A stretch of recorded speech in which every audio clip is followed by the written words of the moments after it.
দেবিদ্বারে সেবামূলক যে প্রতিষ্ঠানগুলো রয়েছে এই সেবামূলক প্রতিষ্ঠানগুলো অবশ্যই জনগণের হতে হবে এবং সেখানে সেবাগ্রহীতা এবং সেবাদাতার মাঝখানে কোনো মধ্যস্বত্বভোগী থাকবে না। যিনি চাকরি করছেন এখন বর্তমানে দায়িত্বরত আছেন, একটি অভিযোগ এসছেন। সেটি অভিযোগটি হচ্ছে যে কোনো একটি কার্যক্রমে 20% কমিশন না দেওয়ার কারণে বিল পোস্টপোন করা হয়েছে। একই সাথে মেডিসিন সাপ্লাই নিয়ে একটা অভিযোগ এসছে এবং ওনার এখানে নিয়োগ প্রক্রিয়া নিয়ে একটা অভিযোগ আসছে। তিনটা অভিযোগের বিষয়ে আমি ওনার কাছে আসলে জানতে চেয়েছিলাম। আমি আরেকটু বিষয়, কারণ আমি গতকাল রাতে ওনাকে এই বিষয়গুলো নিয়ে জানতে চেয়েছি।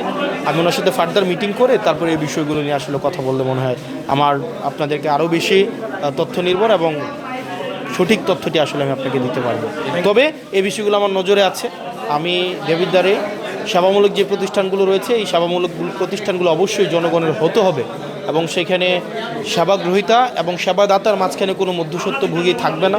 এবং ইতিমধ্যে আমি বিশ্বাস করি আপনারা আমার আন্তরিকতার যদি কোনো ঘাটতি থাকে সেক্ষেত্রে আপনারা আমাকে বলবেন। আমি আমার জায়গা থেকে আমার সর্বোচ্চটা দিয়ে আমি চেষ্টা করছি। আমি সেটা বলবো না যে চূড়ান্তভাবে আমি সব কিছুতেই শতভাগ সফল হচ্ছি, এটা মানুষ বিবেচনা করবে। তবে আমার প্রচেষ্টার আমি শতভাগ আমি চেষ্টা করছি যেন যে এই নির্বাচনটি গতকাল হয়েছে, এই নির্বাচন আমাদের বাংলাদেশে এখন যে মেসেজটি সেটা হচ্ছে আমাদের আরও অনেক বেশি দায়িত্বশীল হতে হবে। আমাদের সবাইকে অ্যাকোমোডেট করে প্রত্যেকটা নাগরিকের অধিকার রক্ষায় আমাদেরকে সচেষ্ট হতে হবে।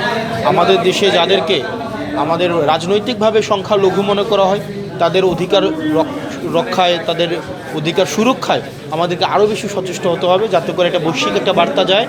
বাংলাদেশ তারা তো বেসিকলি আমাদের যারা রাজনৈতিকভাবে সংখ্যালঘু যাদেরকে মনে করা হয়, কিন্তু আমরা মনে করি যারা আমাদের এই ইতিহাস ঐতিহ্য বাংলাদেশের সভ্যতা উৎপত্তির একটি অবিচ্ছেদ্য অংশ, আমাদের হিন্দু বৌদ্ধ খ্রিস্টান, আমাদের যে সাম্প্রদায়িক যে সম্প্রীতির যে বাংলাদেশ, সেই সম্প্রীতির বাংলাদেশকে সবসময় নেতিবাচকভাবে উপস্থাপনের যে একটা প্রচেষ্টা রয়েছে, এই প্রচেষ্টার প্রতি আমরা সম্প্রীতির মধ্য দিয়ে এই বার্তাটি দেওয়া যে আসলে এই বাংলাদেশ এমন একটি জায়গা যেটি সকল মতের, সকল পথের, সকল ধর্মের একটা সেফেস্ট একটা ল্যান্ড।